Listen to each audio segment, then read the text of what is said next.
The $3 house at 74 years old, Walter Kowalski walked into a county courthouse in Millbrook Falls, Vermont, with $40 in his wallet. He walked out with the deed to the worst house in town. $3. That was the price. The entire town laughed when they heard. His own children called him senile and threatened legal action. The mayor called it an embarrassment to the community. Every neighbor on Birchwood Lane shook their heads and whispered that the old man had finally lost his grip. But what Walter didn't know, what no one in Millbrook Falls could have predicted, was that the cracked walls of that condemned cabin were hiding something that had been waiting 137 years to be found. Something that would change everything. Something that would prove, beyond any doubt, that a person's worth doesn't have an expiration date. If you believe that second chances don't have a timeline, and that the best chapters of our lives can come when no one expects them, subscribe to this channel right now and hit that notification bell. Because what you're about to hear is a story about love, betrayal, and the kind of quiet courage that only comes with age. Stay with me until the end. You won't believe what Walter found behind that wall. It started on a Tuesday morning in late February. Walter sat at the small kitchen table in the two-bedroom apartment he and Nora had been renting for the past 6 years on Maple Street. The apartment was clean and modest, the kind of place you move into after you sell the house where you raise your children because the rooms feel too big and too quiet. He was eating oatmeal and reading the Green Mountain Gazette, and he almost turned the page past the foreclosure listings. But one address made him stop. Lot 9, 87 Birchwood Lane, residential, 400 square feet. Minimum bid, $1. He read it twice. Then he folded the paper and set it beside his bowl and didn't say a word to Nora, who was in the living room watering her window box petunias with the careful attention of a woman who had spent 50 years loving small things because no one had ever given her anything large to love. Walter didn't sleep that night. He lay in the dark listening to his wife's breathing and thinking about an address he hadn't visited in nearly half a century. A house he and Nora had moved into on Valentine's Day in 1977, when he was 25 and she was 23, with $600 in their combined savings and a card table instead of furniture. At 4 in the morning, he got out of bed and sat in the dark living room until the sun came up over the snow-covered rooftops of Millbrook Falls. Tuesday morning, he told Nora he was going to the hardware store for furnace filters. He drove to the courthouse instead. The auction room smelled like floor wax and burnt coffee. About 20 people had come, contractors mostly, landlords scanning the listings for duplexes they could rent out cheap. Nobody paid attention to the 74-year-old man in the canvas jacket who sat in the back row with his hands folded in his lap. Lot 9 came up near the end of the docket. The auctioneer read the description in a flat, bored voice. 87 Birchwood Lane, 400 square feet, condition as is, outstanding liens cleared by the county. Minimum bid, $1. Nobody moved. $1, the auctioneer repeated. Anyone. A contractor in the third row leaned to the man beside him and whispered something. They both grinned. Walter raised his paddle. $3, he said. The auctioneer paused. Three? $3 to number 47. Do I hear 4? Silence. Going once. Going twice. Sold. The gavel came down. A few people turned to look at him, pity and amusement in roughly equal measure. The contractor who had grinned leaned to his friend and said, loud enough for Walter to hear, "That old man just bought the worst house in Millbrook Falls." Walter signed the paperwork, paid the cash, and walked out with the deed folded in his jacket pocket. He drove to Birchwood Lane alone first. He wanted to see it before he brought Nora. He wanted to know how bad it was before her face told him. The house sat at the far end of the block, a small square structure behind a yard of packed brown snow. Shingles were missing in wide patches across the roof, bare plywood showing underneath. The front steps had cracked down the center. A diagonal crack ran across the foundation wall wide enough to press a finger into. The mailbox tilted sideways like it had given up years ago. Walter stood on the sidewalk with his hands in his pockets and looked at it for a long time. Then he walked up the cracked steps and pushed the swollen front door open and went inside. The smell came first. Mildew and old plaster and something animal. The smell of a place that had been closed too long and forgotten. The main room was maybe 12 feet by 14. Warped floors, water-stained ceiling, a kitchen where the sink had pulled clean away from the wall. The bathroom had no door, A closet-sized bedroom in the back had a window with a crack running corner to corner. 400 square feet of damage. Walter closed his eyes and pressed his palm flat against the wall. 40 years of structural engineering, office towers and parking garages and hospital wings in 6 states. He knew what failure felt like in a building, and he knew what survival felt like. The frame behind the crumbling plaster was solid pine. The floor joists under the warped top layer were original hardwood. The foundation crack was surface level, a shrinkage crack. Ugly but not structural. Somebody had built this house right in 1962. The bones were still good. Every house wants to be something, Walter said quietly to the empty room. You just have to listen. He drove home and found Nora reading in the living room. How were the furnace filters? She asked. I didn't go to the hardware store. She looked up. Her blue eyes, the same eyes that had looked at him across a card table 49 years ago, studied his face. I went to the courthouse, he said. Foreclosure auction. I bought a house. He set the deed on the coffee table between them. Nora picked it up, read the address, and her face went still in a way he had seen only a handful of times in nearly half a century of marriage. Walter, she said, is this what I think it is? Come see it. They drove in silence. When he parked at the curb and Nora saw the house, she stood on the sidewalk for a long time without saying anything. Then she walked past the house entirely and stopped in the middle of the dirt yard. The maples are still here, she said, looking at the trees along the neighbor's fence. They were saplings when we lived here. You remember? Of course I remember. She crouched and pressed her hand into the frozen earth, rubbed it between her gloved fingers. Walter, she said, feel this soil. He knelt beside her. Even through the frost, the dirt was dark and soft, nothing like the hard, packed surface he had expected. Decades of leaf fall from those maples, Nora said. Nobody paved over it. Nobody poisoned it with chemicals. This dirt has been getting better while everything else fell apart. She stood and turned slowly, studying the lot. The slight slope from the foundation toward the street. The angle of afternoon sun, where water would sheet during a heavy rain. I can work with this, she said quietly. They went inside together. Walter showed her the walls, the ceiling, the crack in the foundation, explained what was sound and what needed replacing. Nora listened and nodded, but her eyes kept drifting back toward the windows, toward the yard. Then she stopped in the doorway, between the main room and the kitchen. Her fingers traced the wood near the bottom of the frame. She crouched down. Walter. He came over, and there they were. 3 small notches carved into the wood, a W and a K, and underneath, small and careful, the year, 1977. I told you I was going to ruin the doorframe, he said. His voice had gone thick. You did ruin the doorframe, she whispered. Nora pressed her fingers against the notches. Her eyes were wet. This is our house, she said. Was our house. Is. They stood there together in the wreck of the place where they had started their life. The ceiling stained, the floor buckled, the walls stripped of everything except the bones. But those 3 small marks were still there, cut into the wood 49 years ago by a 25-year-old man who thought he had all the time in the world. Word spread fast in a town of 3,800 people. By Wednesday morning, everyone in Millbrook Falls knew that Walter and Nora Kowalski had bought the condemned property on Birchwood Lane for $3. The reactions were predictable. At Betty's Diner, 2 men shook their heads over their eggs. 74 years old and buying a wreck, one said. His kids should step in. At the post office, a woman named Darlene cornered Nora and asked in the kind of voice people use with children whether everything was all right at home. At home, meaning in her head. That evening, the phone rang. It was Daniel calling from Pittsburgh.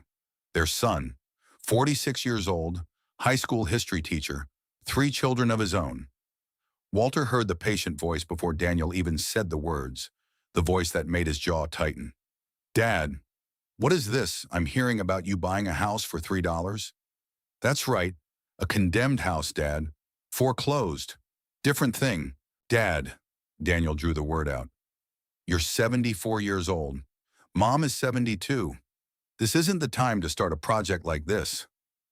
When is the time, Daniel? I'm being serious. Sarah and I have been talking. We think you and Mom should be looking at something more manageable. That assisted living community off the interstate, maybe. Your mother and I are managing just fine. A $3 house with a cracked foundation doesn't sound like fine. It sounds like a bargain to me. Good night, Daniel. He hung up. Nora was standing in the hallway holding her phone. Sarah called while you were on with him, left a voicemail. She played it on speaker, their daughter's voice tight and professional. Sarah had built her career selling real estate in Cleveland, and when she got nervous, she talked like a closing statement. Mom, I looked up the property records. That house has been cited twice by code enforcement. The assessed value is listed as zero, as in literally nothing. I sell real estate for a living, and I'm telling you, this is a mistake.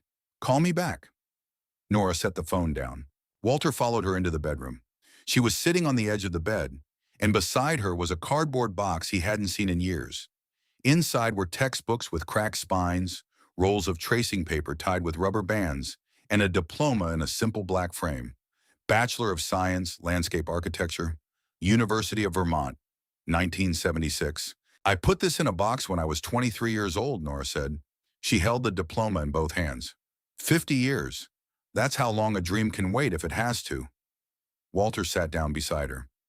You sure about this, Nora? We can just fix the house and sell it. Make a little money. She looked at him.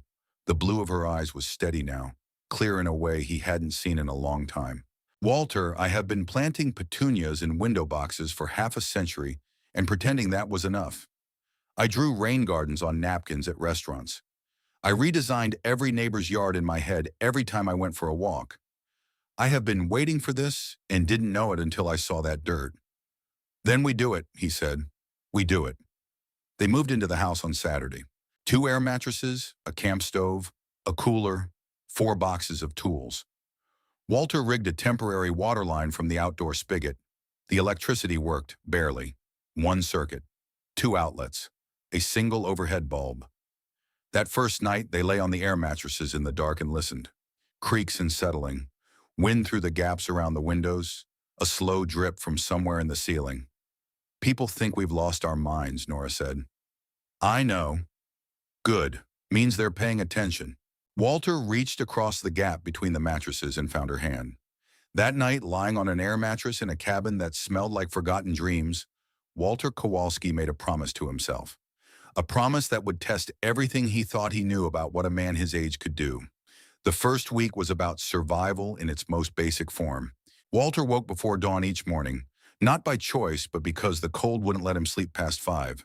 The space heater he had bought at Pritchard Hardware, $34.99, nearly a full day's budget, could only warm a circle about 6 feet wide.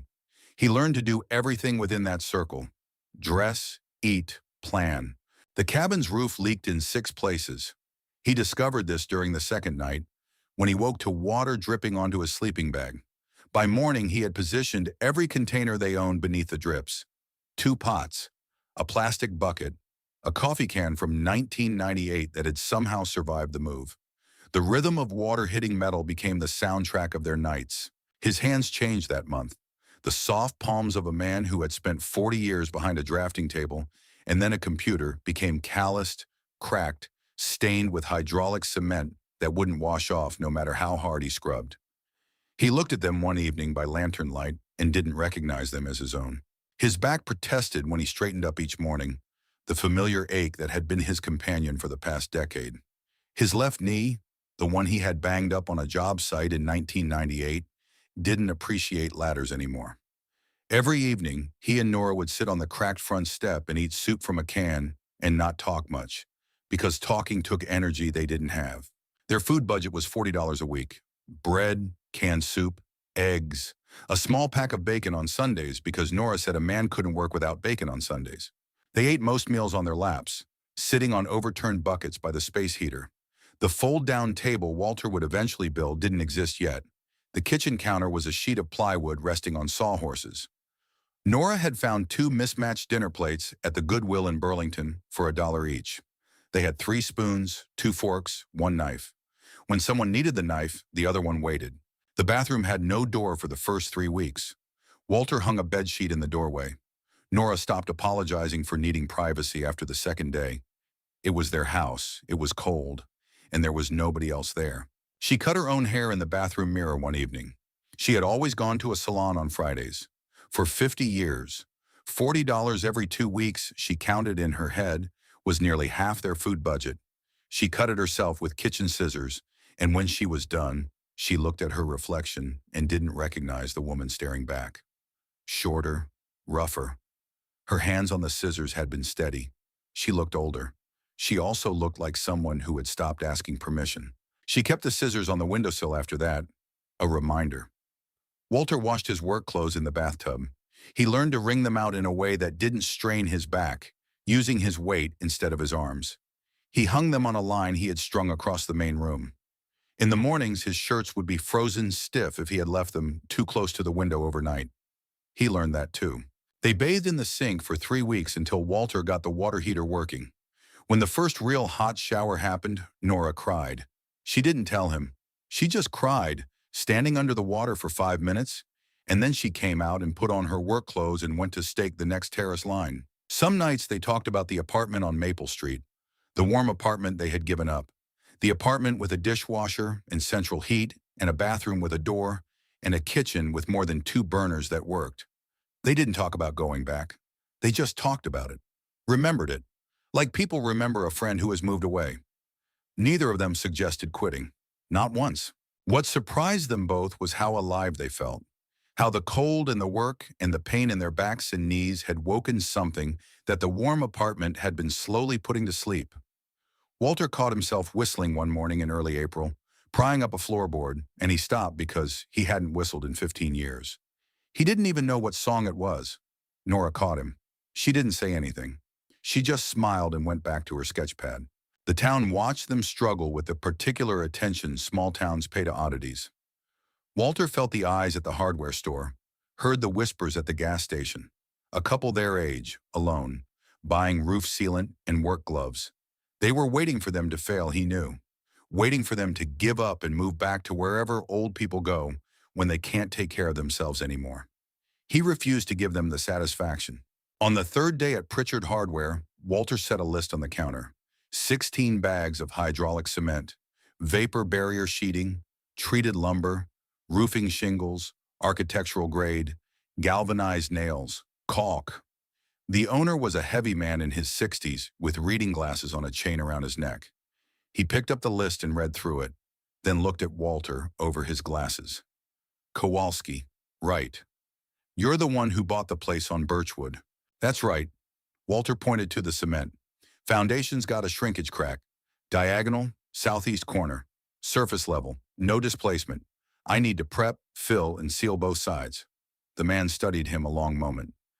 You done this kind of work before? I was a structural engineer for 40 years. That changed the conversation. The man set the list down and leaned on the counter. Name's Hank Pritchard, Walter Kowalski. Hank shook his hand. Walter, I'm going to give you the contractor rate. You're going to be in here a lot. Might as well start the tab. Walter paused. You don't have to do that. I know I don't. Walter loaded the truck himself. Hank watched from the loading dock but didn't offer to help, which Walter appreciated. He wasn't fragile. His knee ached when he lifted the cement bags, but his arms were strong and his back was straight. 40 years of walking job sites had kept more muscle on him than most men his age. And then, as Walter was closing the tailgate, Hank came down the steps. Walter, Hank said, something you should know. Walter waited. Mayor Ashcroft called me 2 days ago, asked me not to sell you materials, said the property was going to be condemned and that I'd be wasting my inventory. Walter stood very still. I don't do business that way, Hank said. Just thought you should know. Walter nodded. Thank you, Hank. He drove home with his hands tight on the steering wheel. Mayor Harold Ashcroft had been running Millbrook Falls for 14 years. He drove a Lincoln, lived in a 4-bedroom colonial on the hill, and before he was mayor, he had owned the jewelry store on Main Street for 26 years. He took the appearance of the community personally. 3 days after Walter bought the house, Ashcroft drove past Birchwood Lane, looked at the property for about 10 seconds, and called the town clerk from his car. That property is an embarrassment to this neighborhood, he said. Get code enforcement out there by Monday. Ashcroft was a man who believed in appearances, who believed that a town's value rose or fell with its worst house, who believed, though he would never have said it out loud, that people who couldn't maintain a certain standard should be encouraged to leave. What Walter didn't know yet, what nobody knew yet, was that Mayor Ashcroft had other reasons to want the Kowalskis off Birchwood Lane. Reasons that went back months to a phone call Ashcroft had received from a geologist at the University of Vermont. But we'll get to that. On Monday of the second week, a white truck with the town seal pulled up in front of the house. A young man in a polo shirt got out carrying a clipboard. Walter met him at the curb. "Mr. Kowalski, I'm with the building department. We received a complaint about unpermitted work on this property." "What kind of work?" "Structural modifications, roofing, plumbing." Walter reached into the back pocket of his work pants and pulled out a folded envelope. Inside were 4 permits, each with the county seal and the building inspector's signature.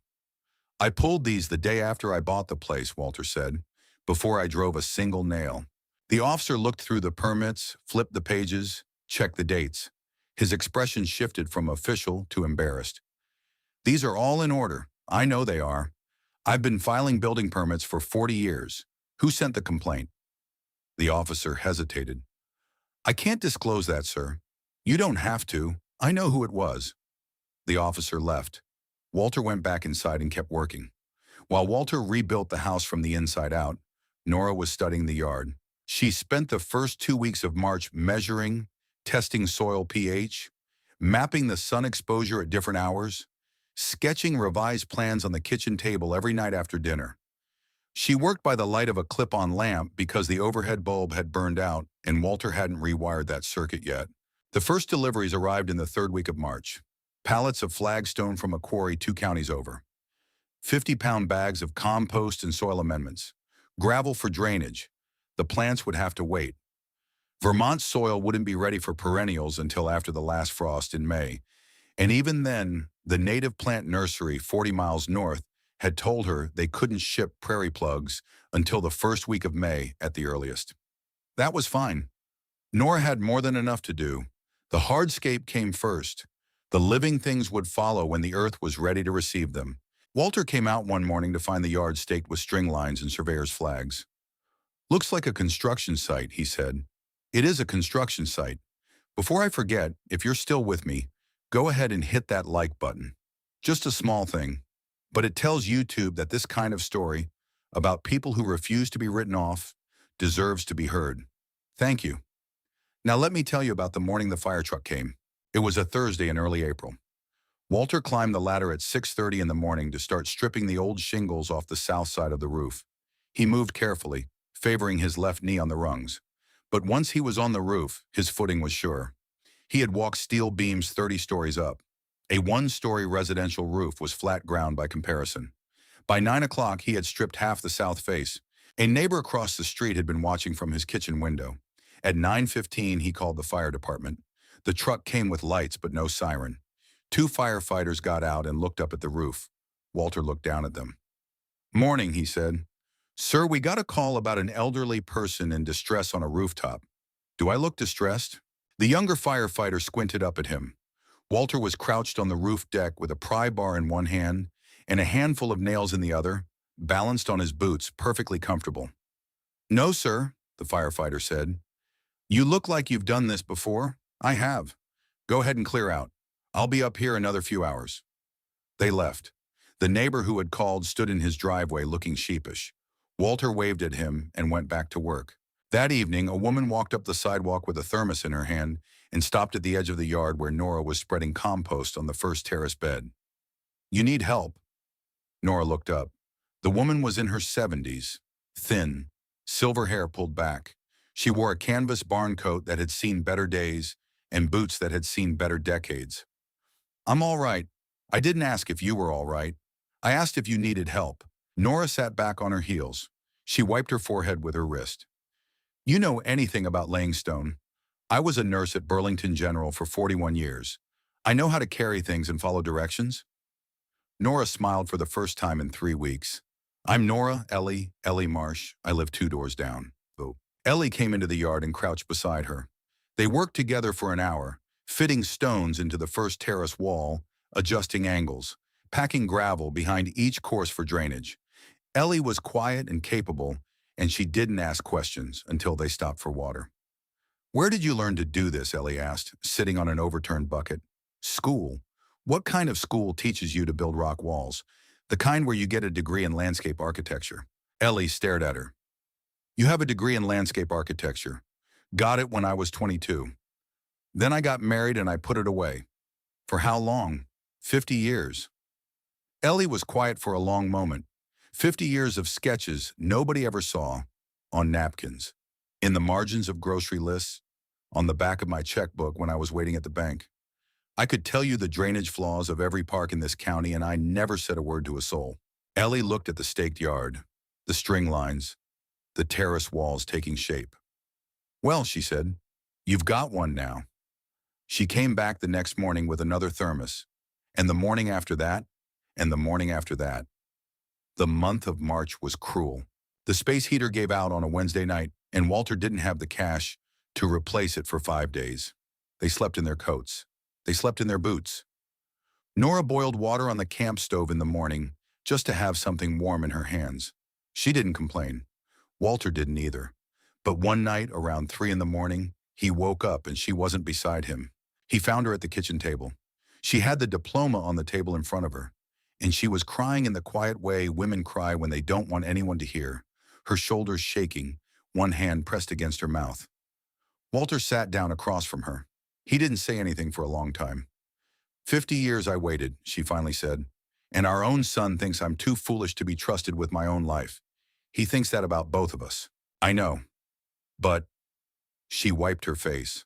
But I thought when he looked at me he saw someone, and all this time, he was just seeing a woman who folded his laundry. Walter reached across the table and took her hand. Her fingers were cold. You listen to me, he said. You are the most extraordinary woman I have ever known. I knew that when I was 25, and I know it now. And before this is over, Daniel and Sarah are going to know it too. She squeezed his hand. Then let's finish this house, she said.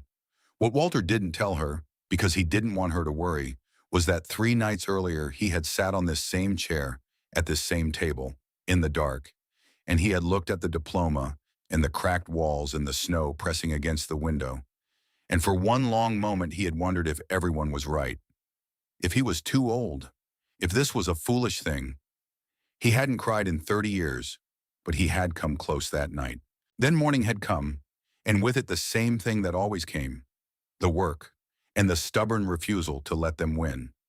But while Walter was measuring boards and Nora was sketching gardens, 2 people in Pittsburgh and Cleveland were making phone calls of their own, calls that would change everything. On a Saturday morning in early May, Daniel picked Sarah up at the Burlington airport. They drove 2 hours to Millbrook Falls without telling their parents they were coming. They parked on Birchwood Lane at 1 in the afternoon. Walter was on a ladder installing a new window in the bedroom. Nora was in the yard on her hands and knees in the second terrace bed, planting a row of switchgrass plugs. The nursery had delivered the first shipment 2 days earlier, and Nora had been working from sunrise to sunset ever since.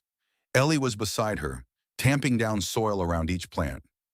Daniel and Sarah got out of the car and stood on the sidewalk. The house still looked rough. The new roof was on, but the exterior walls hadn't been painted.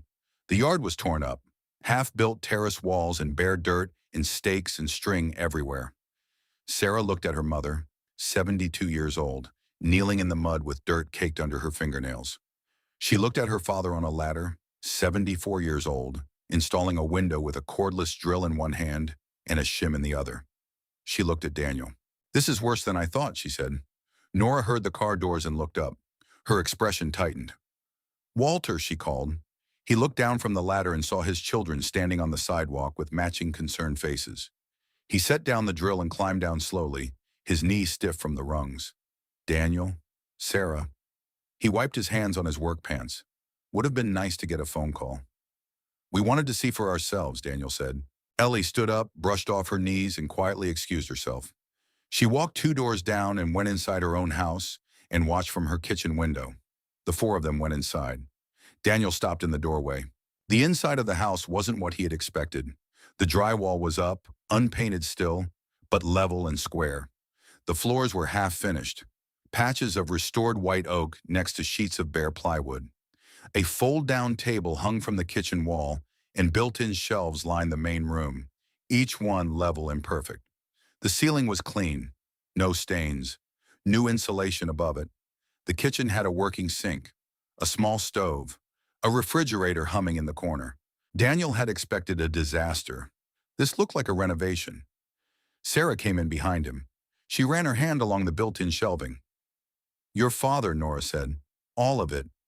Sarah looked at Walter. "All of this. All of this." The four of them stood in the main room. It felt smaller with all of them inside it. Daniel cleared his throat. "It looks better than I expected in here. I'll give you that. But this doesn't change the basic situation. You're 74 and 72 years old, living in a 400 square foot house with almost no heat, doing manual labor 12 hours a day. 14 some days," Walter said. "That's my point. My point is that I've never felt more useful in my life." Sarah jumped in. "Dad, we're not questioning your ability. We're questioning your judgment. You took some of your retirement and bought a condemned property. You're living in it.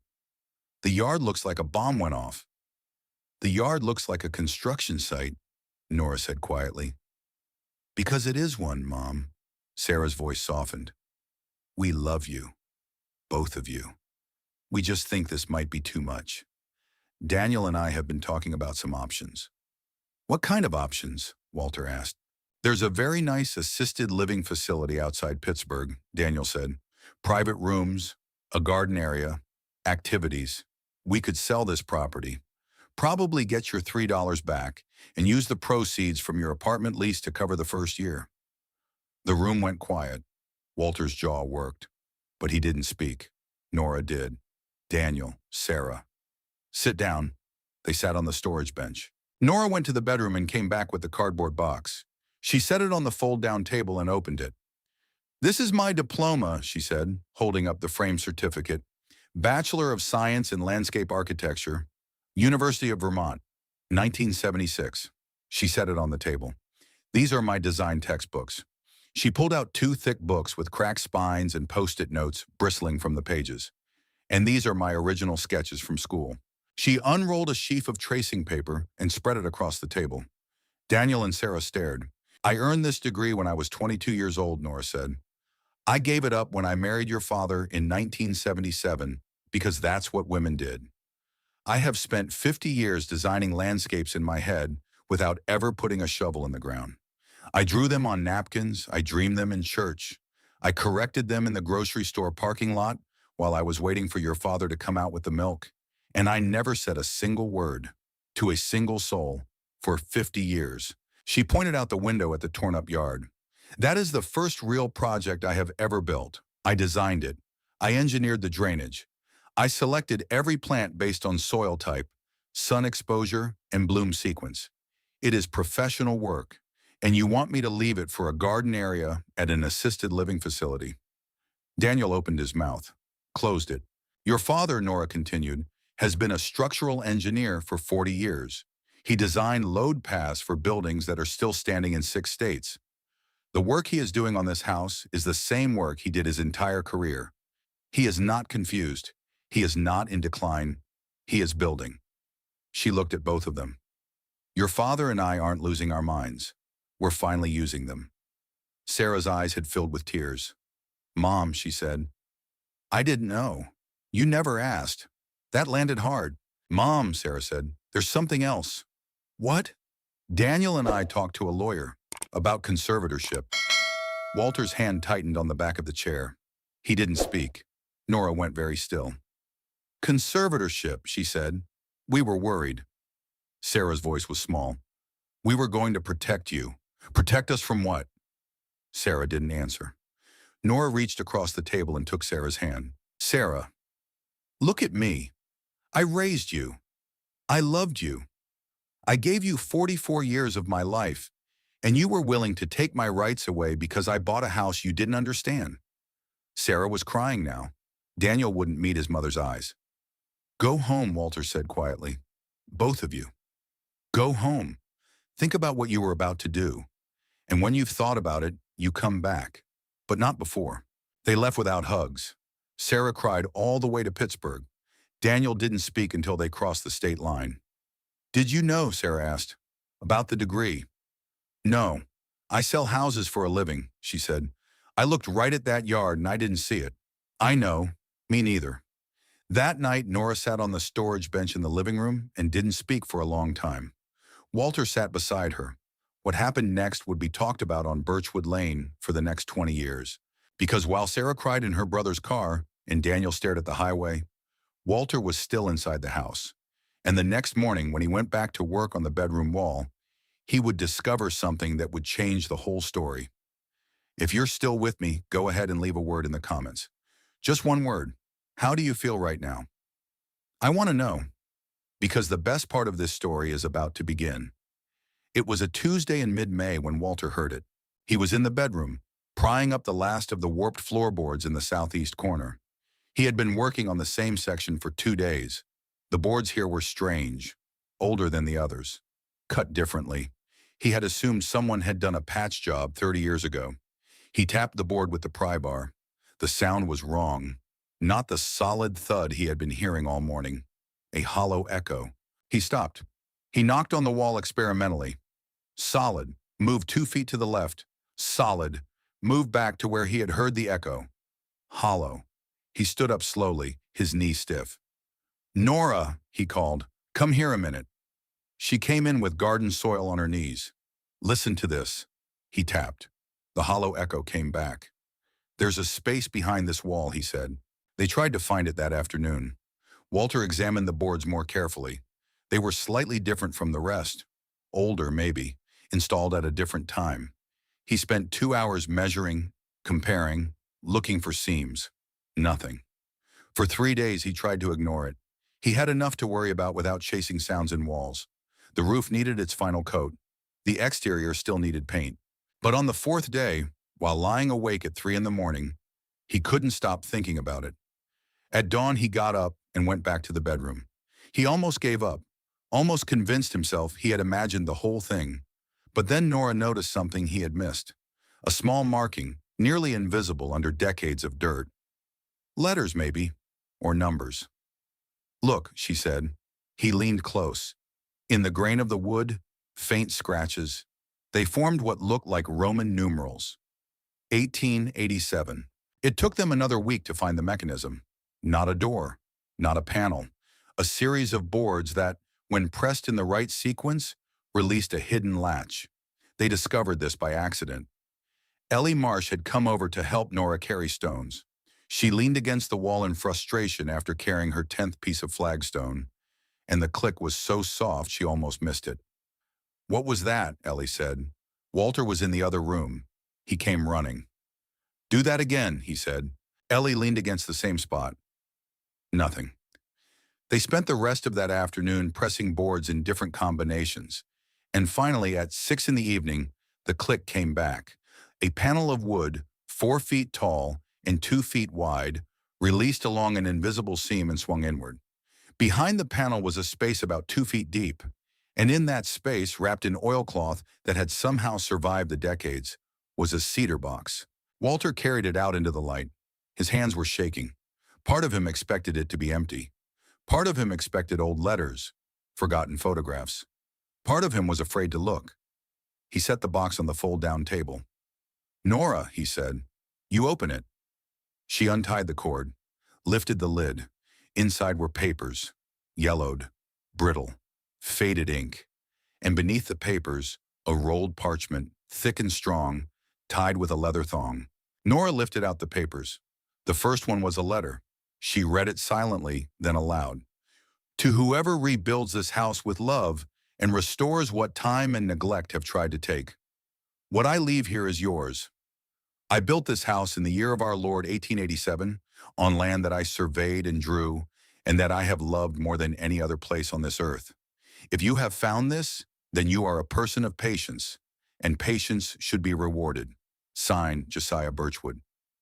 Nora looked up. Birchwood, she whispered. The street is named after him. Walter unrolled the parchment. Hand-drawn maps, surveyor's lines, elevations, building plans, the original architectural drawings of the town of Millbrook Falls, Vermont. Every street, every plot, every building as it had been planned in 1887. And at the bottom, in Josiah Birchwood's careful hand, the words, Master Plan of Millbrook Falls. Nora sat down slowly on the storage bench. Walter, she said, what is this? He didn't know yet, but he knew it was something. He drove 40 minutes the next morning to the University of Vermont in Burlington. He carried the cedar box on the passenger seat like it was a sleeping child. He had not driven to Burlington in 9 years. The last time had been for a doctor's appointment. The Vermont highway looked different than he remembered. More billboards, fewer farms. He gripped the steering wheel tighter than he needed to. He passed the exit for the hospital where his older brother had died in 2003. He passed the exit for the cemetery where his parents were buried. He kept driving. The university campus was bigger than he remembered. The last time he had been here was for Daniel's college orientation in 1998. He parked in a visitor lot and had to ask 3 different students where the history department was. 2 of them looked at him like he had walked out of a photograph from 1975. An older woman at the department office, a woman with reading glasses on a chain, took one look at the cedar box he was carrying and said she would tell Dr. Holloway he was here. She didn't ask why. He sat in a hard plastic chair in the hallway and waited for 20 minutes. He thought about Nora back at the house, spreading compost on the 3rd terrace bed, not knowing yet that what he carried in the box on his lap was about to change everything. He thought about Josiah Birchwood. The man had built the house Walter was now rebuilding, had carved the name of his own street into the map Walter had in his lap, had left a letter for someone he would never meet. Walter was 74 years old. Josiah Birchwood had been dead for over 100 years, and somehow, on a Tuesday morning in late May, they were about to meet. Dr. Rebecca Holloway, 52 years old, specialist in 19th century Vermont architecture, opened her office door and looked at the cedar box. Mr. Kowalski, she said, where did you find this? Behind a wall. In my house. She stood up. She closed her office door. She spent 2 hours examining everything. The letter, the drawings, the surveyor's notes. She made 3 phone calls. By the end of the afternoon, 3 other professors had come down to her office and were standing around the table, staring. Finally, Dr. Holloway sat down across from Walter. Mr. Kowalski, she said, these are the original master plans of Millbrook Falls. The Vermont Historical Society has been looking for these documents since 1952. They were assumed to have been lost in a fire that destroyed the old town hall. They weren't lost, Walter said. They were hidden. She paused. Do you understand what you have? No. The Vermont Historical Society has standing offers for documents of this significance. Based on what I'm looking at in the attached survey notes, I would estimate the value of this collection at $60,000 to $75,000. Walter sat very still. But Mr. Kowalski, that's not all. She leaned forward. There's something else. The documents establish that the house you own was designed and built by Josiah Birchwood himself as his personal residence, the first house constructed on this street. That makes it the oldest surviving structure in the original plat of Millbrook Falls. It is eligible for the National Register of Historic Places. That designation, combined with the documents and the renovation work you've done, would dramatically increase the property's assessed value. How dramatically? She looked at him, conservatively. $500,000. Walter drove home in silence. He didn't tell Nora right away. He waited until they were sitting on the front step that evening, eating soup, watching the light fade over Birchwood Lane. Then he told her. She didn't speak for a long time. Walter, she finally said, we bought back our house for $3. I know, and our house is giving us back a life. He took her hand. Let's not tell anyone yet. Not the kids, not the town, not until we decide what to do. Okay. The box was heavier than Walter expected. Whatever was inside had been waiting 137 years. He wasn't sure he was ready for what it meant, but he was done being afraid of what he might find. By mid-June, the garden had come alive. The 3 terrace beds were planted and mulched. The flagstone paths curved through the beds in lines that looked natural, but had been engineered to guide rainwater into a low-corner rain garden. Purple coneflowers opened in the upper terrace. Black-eyed Susans filled the middle bed with gold. Switchgrass in the lower terrace threw up green blades that swayed when the wind blew. People slowed their cars when they drove past. A woman walking her dog stopped on the sidewalk and stared for a full minute. Walter finished painting the exterior in the last week of June. Slate blue, cream trim, a red door, The color was Nora's decision.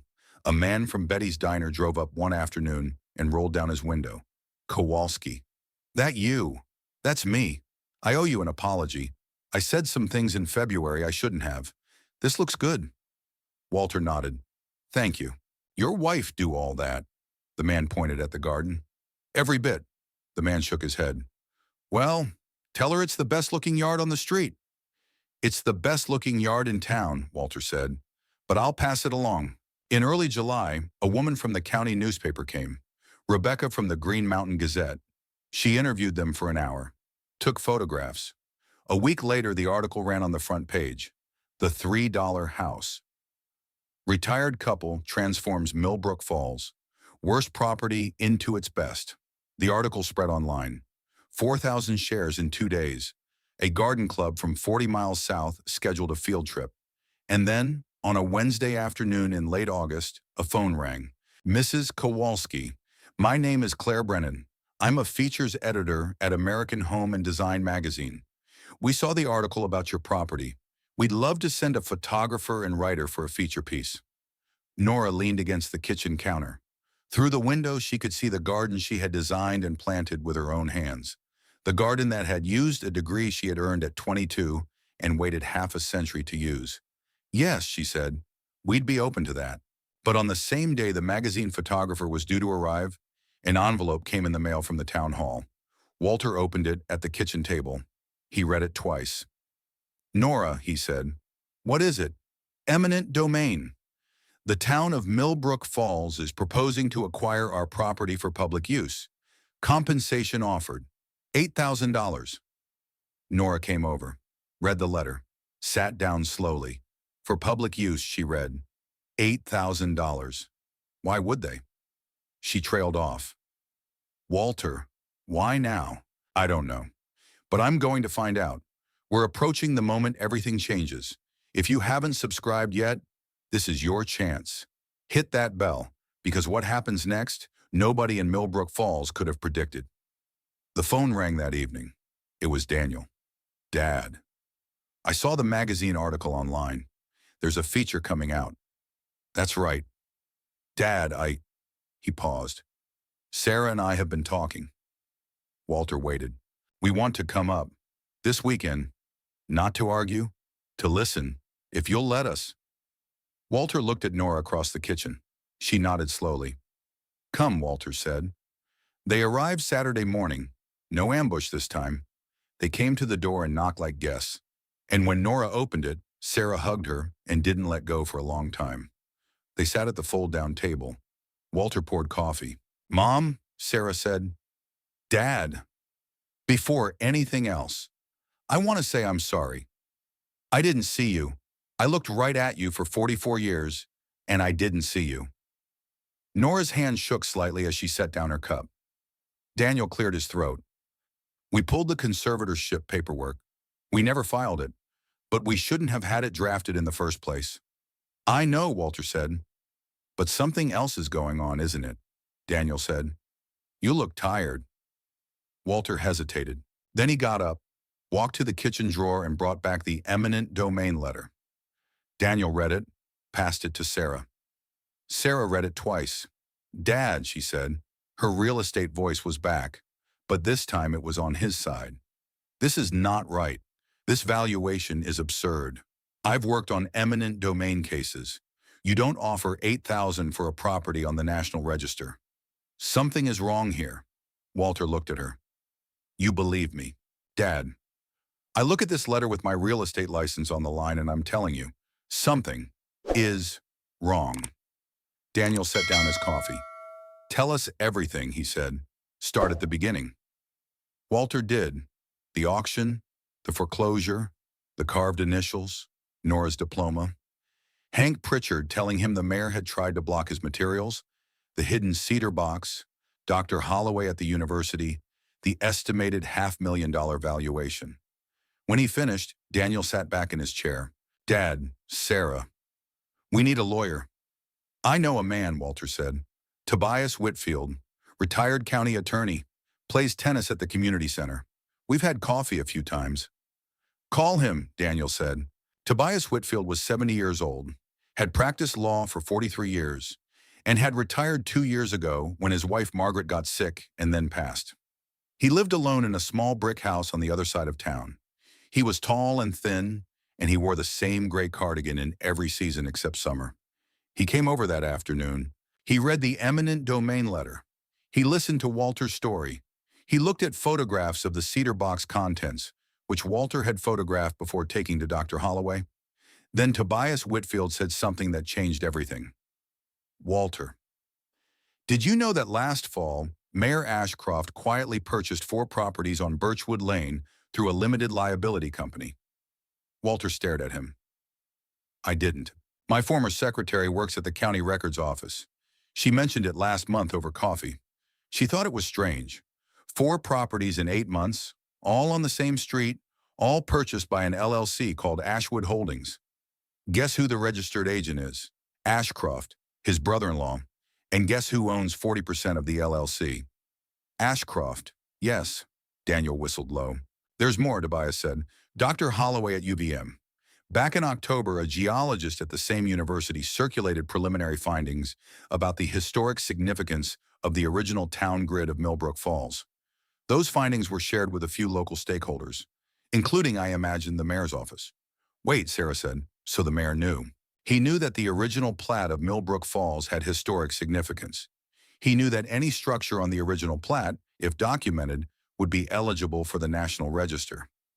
He has been quietly assembling property on Birchwood Lane, and he knew that your property, Walter, was the oldest structure on the original plat.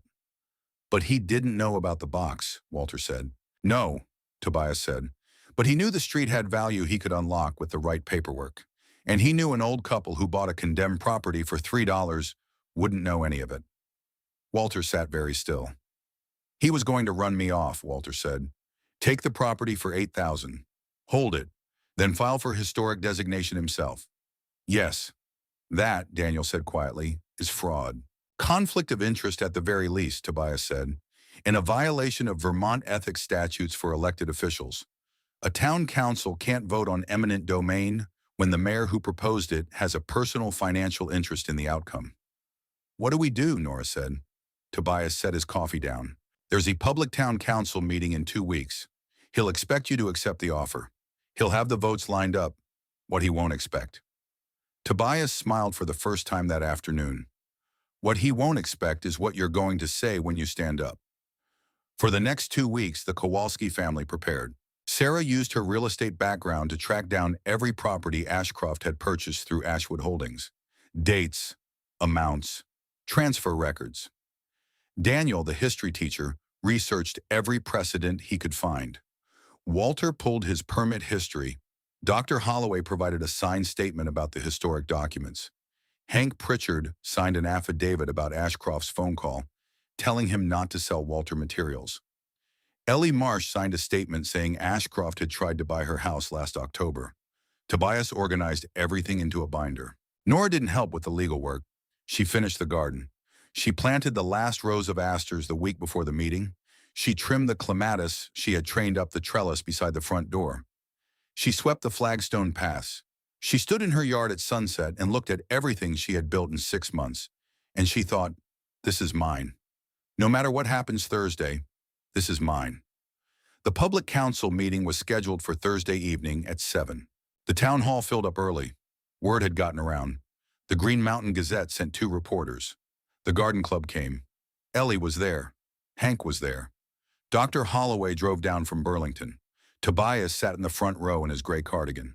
Mayor Harold Ashcroft entered at 6:55, walking fast, talking to a council member, confident. He did not notice the size of the crowd. The meeting began. Agenda items moved quickly. At 7:40, the mayor introduced item 8, proposed eminent domain acquisition, 87 Birchwood Lane, for the purpose of public sidewalk improvement. The council was about to vote. Walter stood up. Mr. Mayor, I'd like to speak before the vote. Ashcroft glanced at him, the usual dismissive glance. Go ahead, Mr. Kowalski. 3 minutes. Walter walked to the podium, Nora beside him, Daniel and Sarah behind them. I'll be brief, Walter said. He opened the binder. Mr. Mayor, I have documents here that I'd like to enter into the public record. These documents establish four things. Ashcroft was smiling politely. His smile began to thin. 1. That my property at 87 Birchwood Lane is the original residence of Josiah Birchwood, built in 1887, and is eligible for the National Register of Historic Places. I have a letter from Dr. Rebecca Holloway at the University of Vermont confirming this. The mayor's face did not move. 2. That in October of last year, your office received preliminary findings from the university regarding the historic significance of the original town grid. I have a copy of that communication here. The mayor was very still now. 3. That between November and June, an LLC named Ashwood Holdings purchased 4 properties on Birchwood Lane. The registered agent is your brother-in-law. You are a 40% owner. A murmur moved through the room. 4. Mayor Ashcroft, in February, you called Henry Pritchard at Pritchard Hardware and asked him not to sell me building materials. Mr. Pritchard has signed an affidavit to that effect. Mr. Pritchard is here tonight. Hank stood up in the back of the room. In October, you approached my neighbor Eleanor Marsh and attempted to purchase her home at a price well below market value. Mrs. Marsh has signed an affidavit. Mrs. Marsh is here tonight. Ellie stood up. Walter looked at the mayor. Mr. Mayor, you called my house an embarrassment. You sent code enforcement. You tried to take my home through eminent domain at a fraction of its value. But the real embarrassment tonight isn't my house, sir. The real embarrassment is that you thought an old couple who bought a condemned property for $3 wouldn't notice what you were doing. The room was silent. Tobias Whitfield stood up. Mr. Mayor, Tobias said, Vermont state law prohibits any elected official from participating in a vote in which they have an undisclosed financial interest. I would strongly advise this council to table the current motion pending an ethics review. One council member, an older woman named Dorothy Prentice, turned to Ashcroft. Harold, is any of this true? Ashcroft opened his mouth, closed it. Harold. His hands were shaking. I think, he said slowly, I think we should table this item. I don't think we should just table it, Dorothy said. I think we should refer it to the State Ethics Commission. All in favor? Every council member except Ashcroft raised their hand. The motion carried. Ashcroft stood up, his face white, and walked out of the meeting. He did not return to his seat. The local reporter from the Green Mountain Gazette, Rebecca, stood up from the press row. She was holding a small recorder, and her hand was shaking, but her voice carried across the room. Mr. Kowalski, she called out, may I quote you? Walter looked at her. Say whatever is true, he said. She nodded. She was already writing. The next morning's paper would run a headline across 2 columns of the front page. Mayor's fall. 74-year-old exposes property scheme. The photograph would show Walter at the podium, Nora beside him, the cedar box on the table in front of them. The story would be picked up by the Burlington Free Press by Friday, by the Boston Globe a week later, and by a national wire service the week after that. Walter did not see any of this at first. He was too tired. What he saw that Thursday night in the Millbrook Falls Town Hall was his daughter Sarah crossing the room toward him, with tears running down her face. She hugged him before she spoke. She had not hugged him like that in 23 years. Dad, she said into his shoulder. Dad, I am so sorry. He held her. Behind her, Daniel was shaking Tobias Whitfield's hand and thanking him in the formal way men thank other men when they don't yet know how to say what they really mean. Dr. Holloway was talking with 2 council members about how the historic documents would be donated, not sold, to the Vermont Historical Society in the Kowalski name. Ellie Marsh walked up to Nora and took both of her hands. You stood up, Ellie said. 72 years old, and you stood up. Nora was crying now, too. I'm just so tired, she said. I know, honey. I know. Walter watched all of it from a few feet away, his daughter still tucked under his arm, and he thought, this is what it feels like. After 40 years of being invisible to everyone except the woman beside him, this is what it feels like to be seen. 3 weeks later, Harold Ashcroft resigned as mayor of Millbrook Falls. He did not run again. The State Ethics Commission opened an inquiry. Ashwood Holdings sold off its properties.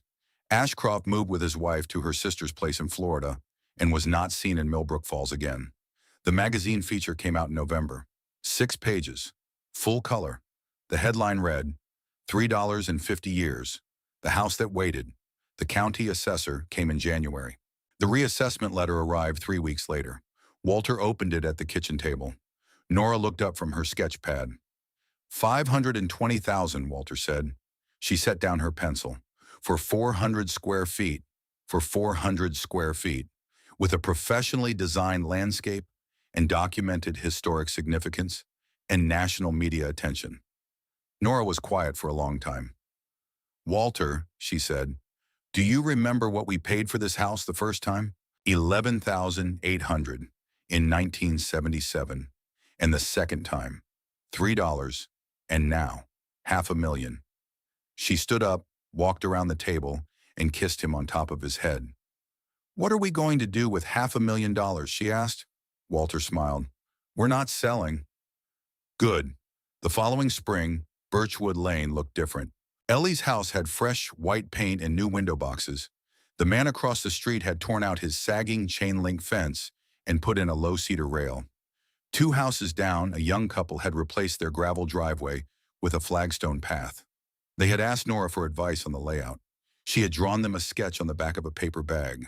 The house on the corner, the one that used to flood every spring, had a new gutter system and a small rain garden in the side yard. The homeowner said he had gotten the idea watching Nora's design work. 7 houses on the block had been improved. Nobody organized it. People just started taking care of their property, one house at a time. Nora opened a small landscape design studio in the garage, Kowalski Landscape Design. She had 7 clients by June. Walter started teaching free workshops every Saturday morning. Home repair, foundation care, garden planning. 35 people came the first Saturday, 40 the second. By fall, he was turning people away. Daniel drove up from Pittsburgh every other weekend. He took over small projects that Walter's knee wouldn't let him do anymore. He stayed for dinner every Sunday. Sarah and her husband moved to Burlington, an hour away, and came for lunch every other Saturday. She brought her 2 boys. The boys helped in the garden. Nora taught the older one how to plant bulbs, and the younger one how to lay stones. And one morning in late December, Walter came out onto the porch with his coffee and stopped. Nora had been working on something in the garden for weeks. She hadn't shown him. She had worked on it in the mornings while he was at Pritchard Hardware, and Ellie had helped her carry the stones. In the center of the garden, where the 3 terrace beds converged, Nora had built a small stone circle, about 6 feet across. Field stone, warm browns and grays, dry stacked in a low wall knee-high. Inside the circle, a wooden bench built from the salvaged oak Walter had pulled out of the original floor. Around the bench, filling the circle and spilling through gaps in the stone, grew black-eyed Susans, dormant now, brown stems and seed heads, waiting for spring. But Walter recognized them. Those were here when we moved in, he said, in 1977. They were growing wild along the fence, Nora said. I saved seed from the ones that came up last summer. Same strain, same genetics. They'll bloom gold in June, just like they did 49 years ago. Walter set his coffee on the porch railing and walked down the steps. He stopped at the edge of the stone circle. You built this for us. I built this for us. He stepped over the low wall and sat down. The bench held him firmly, solid oak on solid ground. Nora sat beside him. Their shoulders touched. The garden was quiet around them. December had stripped the perennials back to their roots, but the structure was still there. The terrace walls, the flagstone paths, the rain garden, the bones of the design waiting for spring. Best thing I ever built, Walter said, wasn't a bridge or a high-rise. It's right here. Nora leaned against him. It's right here. They sat on the bench in the stone circle in the garden they had made together. Ellie Marsh's porch light glowed 2 houses down. The man across the street had put up simple holiday lights along his new cedar fence. The house on the corner had a wreath on the door and a rain garden that was keeping its basement dry for the first winter in a decade. Birchwood Lane was not a famous street. It would never be in a travel guide or on a postcard. But it was alive. People waved to each other now. They stopped on the sidewalk to talk. They noticed when someone's gutters needed cleaning. They paid attention. 1 year ago, the yard had been dirt. The roof had leaked. The foundation had a crack in it. The mayor had called it an embarrassment. Two children had told their parents they had lost their minds. Now the house stood solid on a sealed foundation under a new roof behind a garden that a landscape architect had waited 50 years to build. The children came home. Daniel every other weekend, Sarah every other Saturday.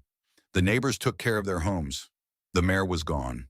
The new mayor, a retired school teacher named Beatrice Vandermeer, who had lived in Millbrook Falls her entire life, had called Walter the week after her election to ask his advice about a drainage problem on Main Street. Walter had gone and looked. He had drawn her a solution on a piece of notebook paper, and Nora Kowalski sat on a bench in a stone circle surrounded by dormant, black-eyed Susans, holding her husband's hand in the cold December air, in the house where they had started and the house where they would stay. Some dreams take 50 years to bloom, but when they do, the whole street knows. Your worth doesn't have an expiration date. It has a timeline. And sometimes the best chapter comes last. If Walter and Nora's story moved you tonight, share it with someone who needs to remember that their value doesn't expire just because the world stopped looking at them. Leave one word in the comments that describes how you feel right now. Just one word. Because together we prove what Walter and Nora proved on Birchwood Lane. That second chances have no age limit. That quiet courage is still courage. And that the best stories are the ones nobody saw coming. Thank you for staying with me to the end. If you believe in these kinds of stories, subscribe to this channel. There are more coming, and I promise every single one of them will remind you of what Walter Kowalski knew when he raised his paddle for $3 on a Tuesday morning in February. Every house wants to be something. You just have to listen. Good night.